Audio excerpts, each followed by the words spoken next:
Hi everyone, welcome to Viji Cooks. ನಾನಿವತ್ತು simple and ಟೇಸ್ಟಿಯಾಗಿ capsicum curry ಅಥವಾ ಕ್ಯಾಪ್ಸಿಕಮ್ ಪಲ್ಯನ ಯಾವ ಥರ ಮಾಡೋದು ಅಂತ ರೆಸಿಪಿನ ನಿಮ್ಮ ಜೊತೆ ಶೇರ್ ಮಾಡ್ತಾ ಇದ್ದೀನಿ. ಇದಕ್ಕೆ ನಾನು ಒಂದು ಪ್ಯಾನ್ ಇಟ್ಕೊಂಡು ಅದಕ್ಕೆ ಸ್ವಲ್ಪ ಶೇಂಗಾ ಬೀಜ ಹಾಕ್ಕೊಂಡು ಹುರ್ಕೊಂಡಿದ್ದೆ. ಸೊ ಅದೇ ಪ್ಯಾನ್ಗೆ ಇವಾಗ ಕಟ್ ಮಾಡಿ ಇಟ್ಕೊಂಡಂಥ ಕ್ಯಾಪ್ಸಿಕಮ್ ಹಾಕಿ ಚೆನ್ನಾಗಿ ಫ್ರೈ ಮಾಡ್ಕೊಳ್ತಾ ಇದ್ದೀನಿ. ನಾನಿದಕ್ಕೆ ಯಾವುದೇ ಥರ ಆಯಿಲ್ ಹಾಕ್ತಾ ಇಲ್ಲ.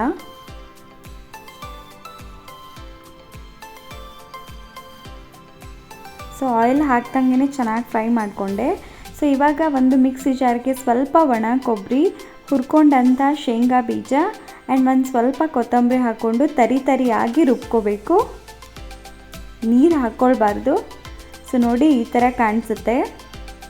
ಸೊ ಇವಾಗ ಒಂದು ಬಾಣಲೆಗೆ ಎಣ್ಣೆ ಹಾಕಿ, ಎಣ್ಣೆ ಕಾದ್ಮೇಲೆ ನಾನು ಕರಿಬೇವು ಹಾಕ್ಕೊಳ್ತಾ ಇದ್ದೀನಿ. ನೆಕ್ಸ್ಟ್ ಈರುಳ್ಳಿ ಹಾಕ್ಕೊಳ್ತಾ ಇದ್ದೀನಿ.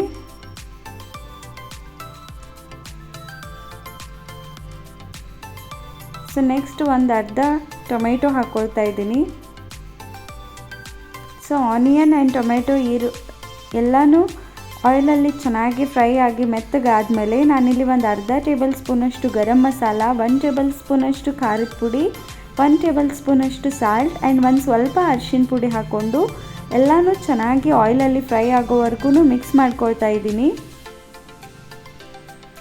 ಸೊ ಇವಾಗ ನಾನು ಫ್ರೈ ಮಾಡಿಟ್ಕೊಂಡಂಥ ಕ್ಯಾಪ್ಸಿಕಮ್ನು ಕೂಡ ಹಾಕ್ಕೊಂಡು ಆಯಿಲಲ್ಲೇ ಚೆನ್ನಾಗಿ ಬೇಯಿಸ್ಕೊಳ್ತಾ ಇದ್ದೀನಿ. ಬಿಕಾಸ್ ನಾನು ಕ್ಯಾಪ್ಸಿಕಮ್ನ ಹುರ್ಕೊಳ್ಳೋವಾಗ ಒಂದು ಸ್ವಲ್ಪನೂ ಆಯಿಲ್ ಹಾಕಿರಲಿಲ್ಲ. ಸೊ ಇವಾಗ ನಾನು ರುಬ್ಕೊಂಡಂಥ ಮಸಾಲೆ ಆ್ಯಡ್ ಮಾಡ್ತಾ ಇದ್ದೀನಿ, ಕೊಬ್ಬರಿ ಮತ್ತು ಶೇಂಗಾ ಬೀಜದ್ದು.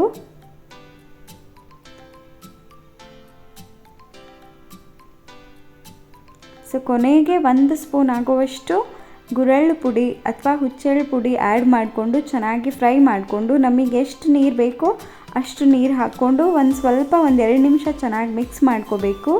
ಆಮೇಲೆ ಲಿಡ್ನ ಕ್ಲೋಸ್ ಮಾಡಿ ಮೀಡಿಯಮ್ ಫ್ಲೇಮಲ್ಲಿ ಒಂದು 10ರಿಂದ 15 ನಿಮಿಷ ಬೇಯಿಸಿದ್ರೆ ತುಂಬಾ ರುಚಿಯಾಗಿರೋ ಕ್ಯಾಪ್ಸಿಕಮ್ ಪಲ್ಯ ಅಥವಾ ಕರಿ ರೆಡಿಯಾಗಿರುತ್ತೆ. ಸೊ ನೋಡಿ ಈ ಥರ ಥಿಕ್ನೆಸ್ ಬಂದಿರುತ್ತೆ. ಇದು ರೊಟ್ಟಿ ಜೊತೆ, ಚಪಾತಿ ಜೊತೆ ಒಂದೊಳ್ಳೆ ಕಾಂಬಿನೇಷನ್. ನೀವು ಕೂಡ ನಿಮ್ಮ ಮನೇಲಿ ಈ ರೆಸಿಪಿನ ಟ್ರೈ ಮಾಡಿ. Thank you.